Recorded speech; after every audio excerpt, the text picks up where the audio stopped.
mkoa wetu wa Dar es Salaam ni miongoni mwa mikoa ambayo pia iliweza kupata hitilafu kidogo kutokana na vikundi vya uhalifu kufanya matukio ambayo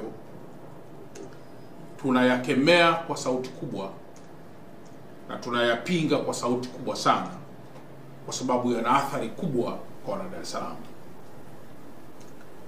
Ndugu waandishi wa habari, kutekeleza maagizo ya Mheshimiwa Rais na Amiri Jeshi Mkuu, natoa tamko au tangazo kwa mkoa wetu wa Dar es Salaam kwamba vituo vyote vya mafuta vilivyokuwa vimefungwa kutokana na matishio kadhaa ya kiusalama sasa vifunguliwe na vianze kutoa huduma hizo,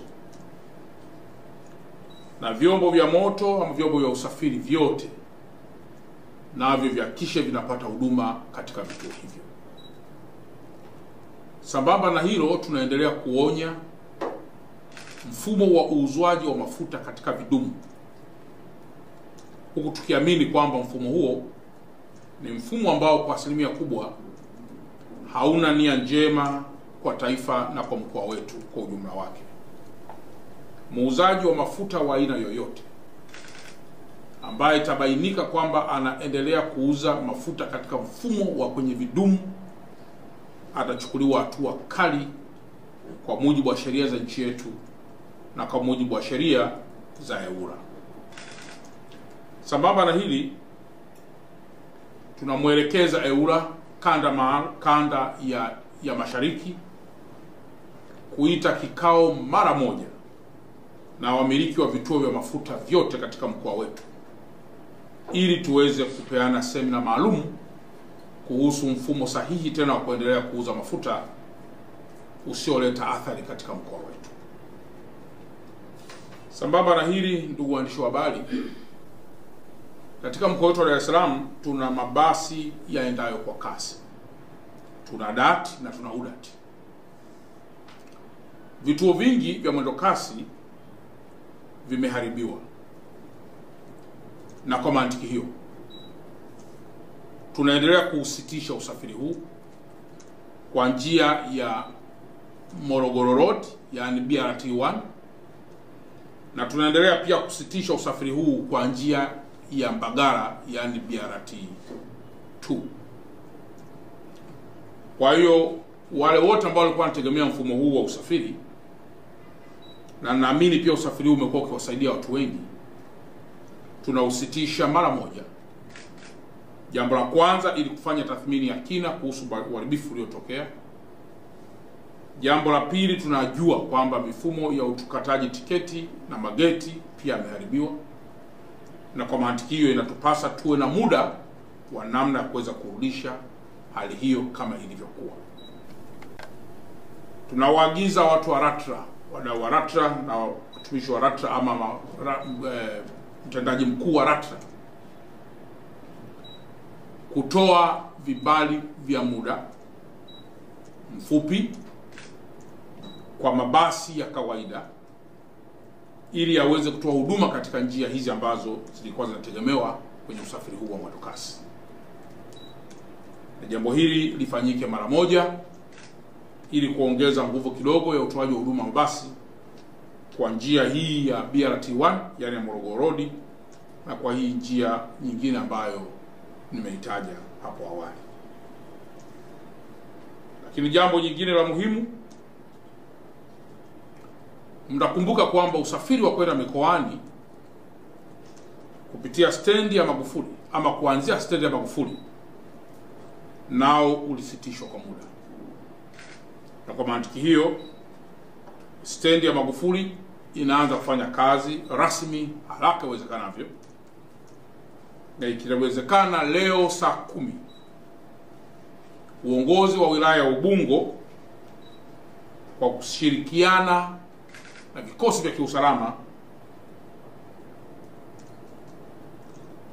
watatoa utaratibu mzuri wa namna ya usafiri huu ama basi haya kuendelea kutoa huduma zake kuanzia kituo cha Magufuli kwenda mikoani. Na hapa niweke wazi kwamba wakati wa ufungaji kulikuwa kuna wafanyabiashara kwenye maduka hayo na ambayo yamelindwa mpaka sasa yakiwa yako salama. Tungetamani sana uongozi wa stendi ya Magufuli pamoja na wadau wanaofanya kazi katika stendi hiyo kuwepo saa 10 hiyo ili wapate utaratibu wa namna ya kuendeleza tena kazi zao katika stendi hiyo. Na jambo jingine ni usafiri wa vivuko. Mtakumbuka kwamba pia kivuko nacho kilikuwa kimesimama kwa muda, lakini sasa kwa kuwa tumeruhusu shughuli hizi za usafirishaji kuendelea, pia vivuko, kwa maana kivuko cha kutoka cha Pareferi kuvusha watu kwenda Kigamboni na kurudi huku, na chenyewe kitaanza kufanya kazi rasmi na kwa haraka sana. Tumeweka utaratibu maalumu kwa usafiri wa pikipiki na bajaji. Ndugu waandishi wa habari, kwa sasa bajaji pamoja na pikipiki zitaruhusiwa kuendelea kama ambavyo zilikuwa zinafanya kazi zake, lakini tumeweka utaratibu fuatao ambao tunaokamilisha, halafu itakuwa ni agizo rasmi. Jambo la kwanza, kwa pikipiki zote za mkoa wa Dar es Salaam zitahakikiwa upya, na katika uhakiki tutahakiki mambo makubwa matatu. La kwanza, tutamhakiki dereva mwenyewe ili kujua dereva huyu ana leseni, hana leseni, ni mkazi wa kwenye mkoa wetu au sio mkazi wa kwenye mkoa wetu, ni raia wetu wa Tanzania au sio raia wa Tanzania. Jambo la pili, katika bajaji na katika vyombo hivi tutavihakiki vyombo vyenyewe. Chombo hicho ni halali, kimepata usajili halali, kimenunuliwa kihalali, kina namba halali ama kina namba halali, na nyaraka zake zote ambazo zinakihusu chombo hichi. Na jambo la tatu, tutamhakiki mmiliki mwenyewe. Kumhakiki mmiliki mwenyewe maana yake nini? Imekuwa ni kawaida vyombo vingi hivi vya pikipiki, mwendeshaji anaitwa Abdalla, mmiliki anaitwa Juma. Lakini ukimuuliza Juma, anasema chombo hicho nilishakiuza muda mrefu. Na kwa mantiki hiyo, taratibu za kutransfer kutoka kwa Juma kuja kwa huyu anaitwa labda Abdalla zinakuwa zijakamilika, au zingine zipo kwenye mikataba. Kwa hiyo tutamhakiki na mmiliki ili pia kuweza kujua pikipiki hiyo mmiliki wake ni huyu anayeonekana katika nyaraka au ni tofauti na huyu anayeonekana katika nyaraka. Tutaweka vitambulisho maalum ambavyo vitambulisho hivi vitamsaidia dereva wa pikipiki na dereva wa bajaji kutambuliwa pia kirahisi, lakini zaidi kitakuwa ni kitambulisho sahihi cha kumsaidia kwenda kuweka mafuta kwenye kituo cha mafuta. Kwa lugha nyepesi ni kwamba wamiliki wa vituo vya mafuta wote, baada ya mfumo huu kuwa tayari, hakuna atakayeruhusiwa kumuuzia mafuta dereva wa pikipiki au wa bajaji kama hataonesha kitambulisho maalum tutakachompatia. Lakini jambo la pili la muhimu ni kwamba vyombo hivi vinapaswa kuendelea kuwa mabalozi sahihi kuhusu watu wasiohusika na masuala hayo. Utaratibu huu tuna uratibu kwa kusaidiana na wakuu wa wilaya, jeshi la polisi, vyombo vya dola, na utakapokuwa tayari, basi viongozi wa pikipiki na bajaji katika barabara zote ambazo tumezitaja mtatoa ushirikiano ili kuhakikisha hakuna matumizi ya nguvu kutokana na mustakabali wa amani ya taifa letu. Yote ambayo pia tumeyasema, tunafahamu kwamba uhakiki pia utafanyika kuhakiki vituo ambavyo bodaboda na bajaji kwa sasa wanapaki, kwa kusaidiana na uongozi wa serikali za mitaa katika kila wilaya ya mkoa wa Dar es Salaam. Sambamba na hili, taratibu hizi za uhakiki zitaanza mara moja kuanzia tarehe 5 ambayo ni kesho. Agizo langu ni kwamba viongozi wote wa pikipiki katika wilaya zote kuanzia kesho asubuhi wafike kwenye ofisi za kila mkuu wa wilaya ili kuweza kupewa utaratibu wa uhakiki wa pikipiki kwa madereva wote.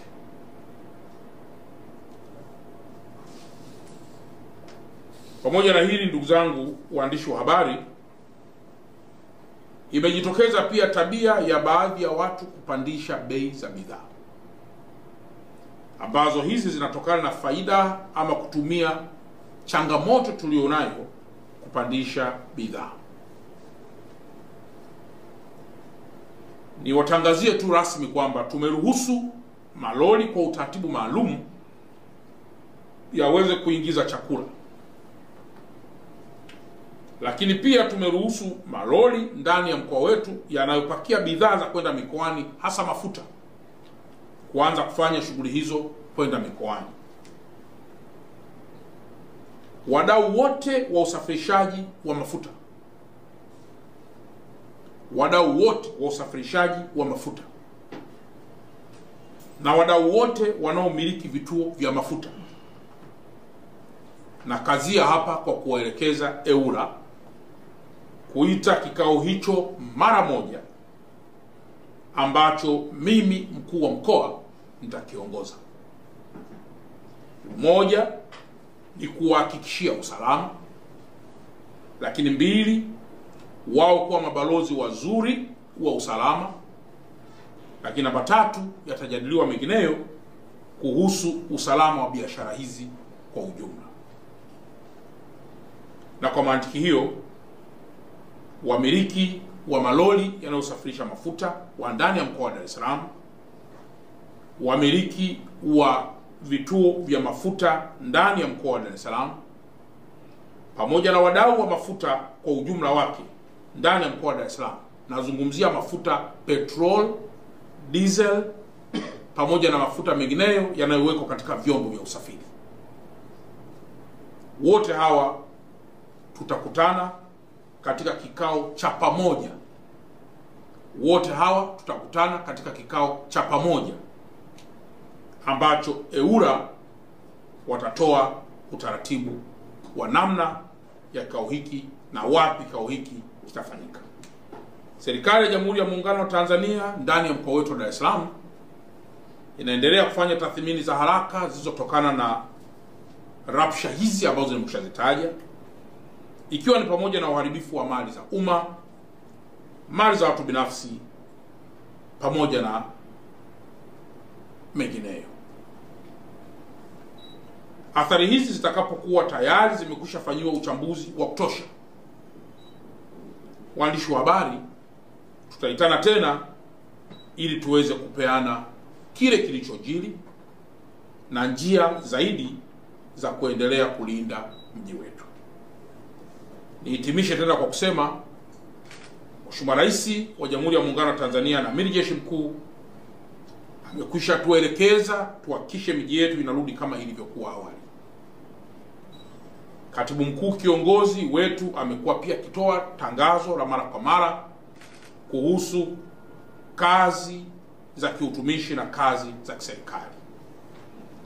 Kwa wale watumishi wote wa umma, tuendelee na kazi kwa haraka za kuhudumia wenzetu au za kuhudumia Watanzania, mahospitalini, mashuleni na mahali pengine kote. Na kama kutakuwa kuna changamoto ya aina yoyote, basi tuwasiliane kwa haraka ili lisiwepo kundi hata moja ambalo linaweza kuendelea kupata athari kutokana na jambo hili lililotokea. Niwaombe wana Dar es Salaam wote, na kama ambavyo nimekuwa nikitangaza na kuhubiri mara kwa mara kwamba ukiruhusu Dar es Salaam pachafuke na Dar es Salaam pakafungwa, nina imani kila mmoja amekuwa balozi sahihi wa kujua yale tuliyoyasema kwa muda mrefu. Amani ya taifa letu na hasa mkoa wetu iko mikononi mwetu. Tukiamua Dar es Salaam kuwa na amani tunaweza, na tukiamua Dar es Salaam kutokuwa na amani pia tunaweza. Tuendelee kuwafichua wale wote tuliowahifadhi ama wote ambao wamefanya matukio haya, ili mkono wa dola uweze kushughulika nao. Baada ya kusema haya, niwatakieni kila laheri na asanteni sana kwa kunisikiliza. Jambo jingine la muhimu ni kwamba bodaboda na bajaji, kutokana na hali za kiusalama zilizopo sasa, ni marufuku kabisa kupita kwenye barabara ya mwendokasi kwa sasa. Mtu yoyote atakapopatikana anapita kwenye barabara ya mwendokasi kwa sasa, atakuwa ni mhalifu sawasawa na yule ambaye amefanya fujo za kusababisha hapa tulipofikia sasa. Bajaji na bodaboda wa aina yoyote hata ruhusiwa kutoka sasa kupita kwenye barabara ya mwendokasi ya aina yoyote, na kwa kufanya hivyo ama kwa kukaidi, atakuwa kosa lake ni sawa sawa na mtu ambaye ametufikisha hapa leo. Sambamba na hili, kwa ndugu yangu Rajab ambaye ameuliza kuhusiana swali la mabasi ya mwendokasi, tumesema mabasi ya mwendokasi na mwendokasi wenyewe kwa sasa umesitishwa. Kwa lugha nyepesi ni kwamba hakutakuwa na chombo chochote kitakachopita kwenye barabara hizo, kwa sababu barabara hizo zitakuwa ziko chini ya tathmini ya namna jambo lilivyo kwa sasa. Lakini baada ya hapo, tutakapokuwa tumekubaliana, kutakuwa tayari kuna ukarabati wa vituo vya mwendokasi. Kwa hiyo nikizungumzia kuhusu kushirikiana na wadau wa private, haimaanishi mabasi yao kuingia kwenye barabara za mwendokasi. Tunamaanisha LATRA kuongeza vibali vya mabasi ya kawaida kupita kwenye njia za kawaida, ili kwa wale wachache waliokuwa wanatumia barabara za mwendokasi na mabasi ya mwendokasi wa access mabasi ya kawaida kwa ruti ya kawaida. Na ulinzi wa kwenye vituo vyetu sisi vya mafuta, tunaendelea kusaidiana kuweza kulinda, na ulinzi huo haufanywi na jeshi la polisi peke yake, haufanywi na jeshi la wananchi peke yake, unafanywa pia na wamiliki wenyewe pia wa vituo na wananchi kwa ujumla. Tunafanya haya kwa sababu ya kitu kisicho cha kawaida. Tukiwa kawaida tunaweza tukakesha mpaka asubuhi na mpaka asubuhi yake, lakini kwa leo mtu umetoka ndani umekaa karibu siku 4, hata saa 12 yenyewe ilikuwa uweze kung'aa huko nje peke yako. Kwa hiyo pamoja na mambo yote kurudi katika hali ya kawaida, bado tahadhari inastahili, bado tahadhari inastahili. Na hata kukaa ndani ambako kulitangazwa kulikuwa sana kuna agenda njema sana, kwa sababu mwisho wa siku inapokuwa giza, unaweza ukashindwa kumtofautisha adui na mtu mwema, ukajikuta madhara yanampata mtu mwema na madhara yanamkosa mtu asiye mwema. Kwa ni kwa nia njema kabisa, na ndio maana tumefika hapa tulipo. Kwa kuhusiana na swali lako ndugu yangu Humphrey, kila mmoja aendelee kutumia akili kupima viwango vyetu kama ambavyo akili imetumika sasa. Wapo watu ambao mpaka sasa wako ndani, lakini wengine wametoka. Kwa hiyo kila mmoja atafanya kazi hizi kwa kusaidiana na serikali ili kuweza kujua. Na ndio maana hata kwenye machafuko haya, hata nyinyi waandishi wa habari ni mashahidi. Wengi wenu hamkuwepo. Hamkuwepo wengi wenu. Sio kwamba mtu aliwaambia msije. Hakuna. Wewe mwenyewe ulipima umbali wa tukio ukaona hili mimi sistahili. Kwa ile mambo ya nina uhuru wa habari, hakuna mtu alikuzuia. Na sisi tuliruhusu kwamba kama una habari unakwenda. Lakini kama unaona kwamba tukio hilo halihitajiki, ni zile busara sasa za kwamba unafanyaje. Lengo ni nini? Ni kuhakikisha kwamba mhalifu na asije akajificha wewe ulipo, halafu mwisho mkajikuta wote wawili mnaingia katika matatizo. Kwa kila jambo tunalifanya kwa tahadhari, tunapoendelea kurudisha hali yetu kwa katika hali ya usalama zaidi.